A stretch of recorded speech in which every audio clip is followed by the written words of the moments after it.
It's not about giving up on your career when you become a parent. It's about creating strong support systems so you don't have to do it all. I'm Anna Sinclair. I'm the founder and CEO of Total Mom Inc. And I'm Brandon Sinclair. And we are also co-founders of Sinclair Creative Agency. We are a husband and wife. We are business partners and we're co-parents.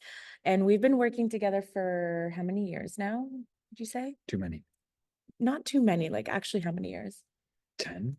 14. We have almost 3 kids, 1 on the way.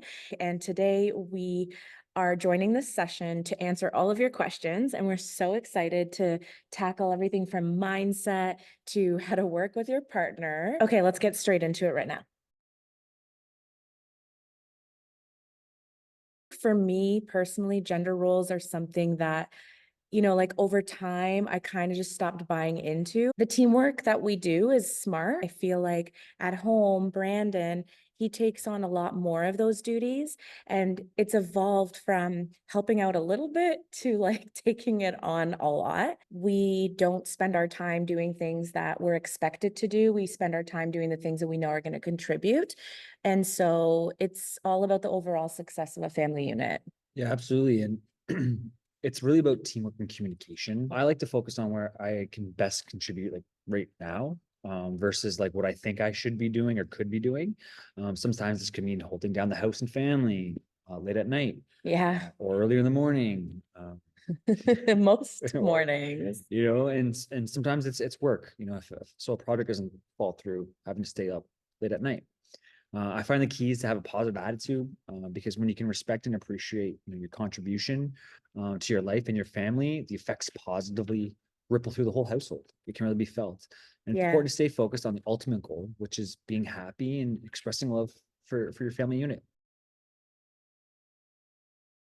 Back in the day, it was all about being the stay-at-home mom, and now women are expected to be like all the things. Depending on your background, your culture, your upbringing, you're going to have feelings of guilt regardless. But it's confusing, and it can be confusing about where you should spend your time. And sometimes these feelings aren't your own and like what society and the media portrays to you. But it's just like being a working parent is hard, period, I think.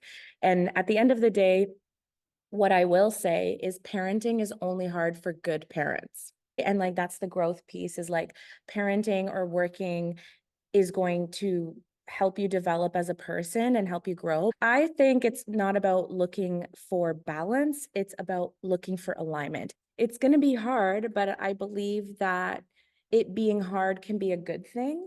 You can enjoy hard things. And I think because there's this rise of balance and wellness and juggling and all that stuff, like people are made to believe that like they're going to be happy balancing and juggling it all.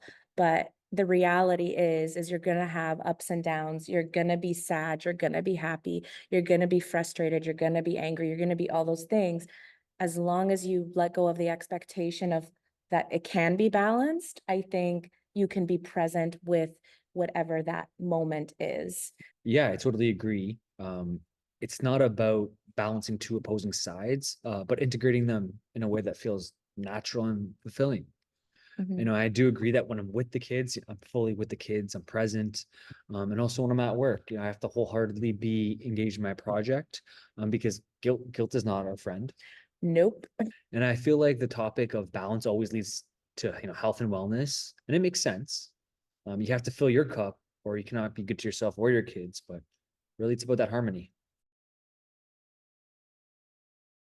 So working together while being a mom and a dad obviously has its challenges, but the key is not to keep score who's being a better mom or a better dad. You never want to put your partner in that position. Oh, you're working more, you're working less, that Yeah, kind of stuff. totally. For instance, I might take the morning shift, so Anna can power through her morning powerfully and kind of set that day up because she has a bunch of calls. But it can be challenging balancing priorities because you got to know when to cut it off when it comes to work time or family time. You have to Mhm. really create that boundary, and that's extremely important. Well, first of all, working together it's been a journey, an incredible journey, but a journey nonetheless. We generally love working together, but at the same time, we also have very different strengths at times and different abilities. And sometimes we can get frustrated with each other. Anna likes to really hulk through and power through Yeah. things, take it full on, full steam ahead. And sometimes I like to just kind of sit back, observe, and really take it in and allow that creative process to flow. So it's about, working with each other's strengths and abilities and knowing when to slow down. However, there did come a point after a lot of struggle where we started to realize communication was a huge challenge. We didn't know how bad we were communicating, So bad. and that it was a major culprit in the disagreements and Such a major frustrations. culprit. Miscommunications led to what Anna likes to say is her entire They days ruined. ruined. Oh, Yeah. yeah, you ruined my day. My whole day. But it's about how But do I'm we a morning and how do person. we restore from that, right? And we Mhm. eventually realized that we had the yin and yang thing going on, and it wasn't as bad as we thought. Mhm. And then we truly realized we each have our unique abilities, as mentioned, and we work hard to support each other to excel in those areas. We don't see another option other than working together I know. because I Yeah. don't picture myself, working anywhere else except alongside my wife. This allows us to be around each other and really enjoy our lifestyle. And we Yeah. now acknowledge and leverage each other's strengths, which is kind of really cool now how we've been able to really create that relationship. The biggest tip I can give, one that I work through daily, is to trust and understand and observe your ego Oh and check God. it at the door. We all hear that a lot, but observing it and putting it into action is a whole other thing for you to actually be able to recognize it and stop it in the moment. It's a personal development thing.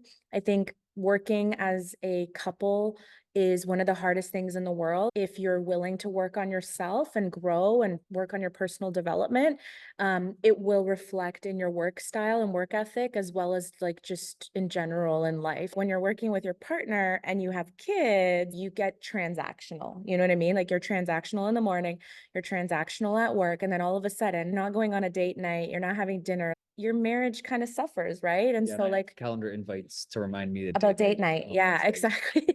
So you gotta do date night or you get grumpy and rude at work. So we schedule in Wellness Wednesday where Brandon does his hiking. Our day starts quite early. We are in the 4 a.m. club. We love it. It's one of those things where like we get started before the kids. And we found this time to be very productive, very rewarding. With kids and work, there's a lot of priorities. So as you can imagine, Brandon and I have several to-do lists, several Asana boards, several Excel spreadsheets, several everything. It's more about flexibility than it is about scheduling. Learn that it's not about perfecting a schedule, a system, or a process. And please, for the people watching this who are like all about SOPs, like all the systems and processes that you've put into place to get people to all integrate, I'm not saying don't have them. I'm just saying that it's about being fluid and it's about keeping a positive mindset when those things go off course. It's a personal development thing. I think working as a couple is one of the hardest things in the world. If you're willing to work on yourself and grow and work on your personal development, it will reflect in your work style and work ethic, as well as like just in general in life. We started with family support, which then led to the occasional sitter, and then a part-time nanny, to now welcoming a full-time live-in support person. That is essentially our operations of our house. It wasn't an easy decision, but we did see it as a powerful move that allows us to not only get to enjoy more quality time with our kids, but also to drive impact and live out the career of our dreams. One sec. There's our nanny calling. One sec. Hello? Hello? Hey, is your tooth broke? Is there a big chunk missing? His tooth broke. Sweat the small stuff. Don't sweat the small stuff. And I will say that, we don't all have family or sitters that means to have a live-in nanny. And we didn't. No, we didn't. I think Brandon and I just both align the fact that like not only wear the mom and dad hat, but like still be that person that like has a career and contributes. And there's nothing wrong with wanting to be a stay-at-home mom or a stay-at-home dad. And there's nothing wrong with wanting to be a working mom or a working dad. We're very fortunate for that. We worked really hard for that. And I think at the end of the day, if you reverse engineer the possibility and you kind of like weigh the pros and cons and value that you want to provide for your lifestyle, it's kind of just a personal decision. So to wrap it up here, I mean, every family has their own unique journey. Mhm. For us, it's embracing flexibility, teamwork, and the love for what we do and how we make that difference in the world. you know, you're not alone. It's not going to be easy. Let's normalize working parents. Thanks for watching. Bye. You hear that? What? That's the beat of the drum to our life.